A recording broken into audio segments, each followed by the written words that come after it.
7ই মার্চের ভাষণ এবং হচ্ছে মুক্তিযুদ্ধের চেতনা এটাকে সামনে রেখে পেছন থেকে আওয়ামী লীগ পুনর্বাসন করা হচ্ছে।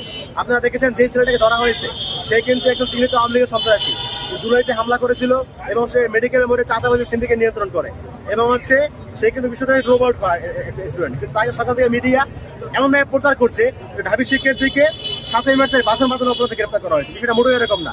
এখানে হচ্ছে সম্পূর্ণ দেখতে পাচ্ছি আমরা 7ই মার্চের ভাষণ, মুক্তিযুদ্ধ এগুলোকে সামনে রেখে পেছনে আওয়ামী লীগকে পুনর্বাসন করা হচ্ছে। একটা বিষয় আমাদের ক্লিয়ার হতে হবে যে 7ই মার্চের ভাষণ কিংবা মুক্তিযুদ্ধ এগুলো আওয়ামী লীগ ছাত্রলীগ এদের একটু সম্পত্তি না।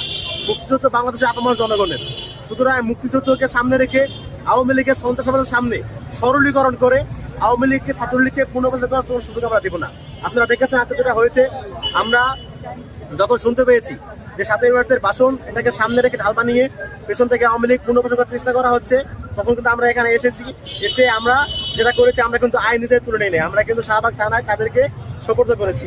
সেই রিক্সা সহ আমরা শাহবাগ থানায় নিয়ে এসেছি। যেহেতু এখানে পুলিশ রয়েছে, প্রশাসন রয়েছে, তারা তাদের আইন অনুযায়ী ব্যবস্থা নেবে। এবং আমরা এখানে দায়িত্বরত প্রশাসনকে দাবিও জানিয়েছি যে যারা হচ্ছে এই ধরনের ঘটনা ঘটিয়েছে আপনারা একটু বুঝলেই এদের মধ্যে অনেক জুলাই গণহত্যার মামলা আসামে পেয়ে যেতে পারেন।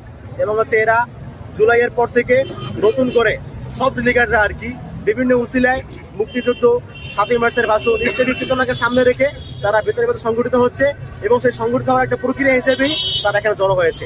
আজকে যারা এসেছে ওই ইমি এবং আরো যারা এসেছে প্রত্যেকে সব লিগার এবং প্রত্যেকে আওয়ামী লীগের পক্ষে বয়ান উৎপাদন করে। সুতরাং আমাদের 7ই মার্চের ভাষণ নিয়ে কোনো বিদ্বেষ নাই, মুক্তিযুদ্ধ নিয়ে কোনো বিদ্বেষ নাই। এটাকে ভুলভাবে প্রচার না করার অনুরোধ। একটা কথা আমরা একটা স্পষ্ট, এখানে কেউ 7ই মার্চের ভাষণ নিয়ে কথা বলতে আসে নাই, কথা বলতে আসছে 7ই মার্চের ভাষণকে সামনে রেখে ঢাল বানিয়ে যারা পেছন থেকে আওয়ামী লীগ পুনর্বাসন করছে তাদের বিরুদ্ধে কথা বলার জন্য। এটা স্পষ্ট করতে হবে।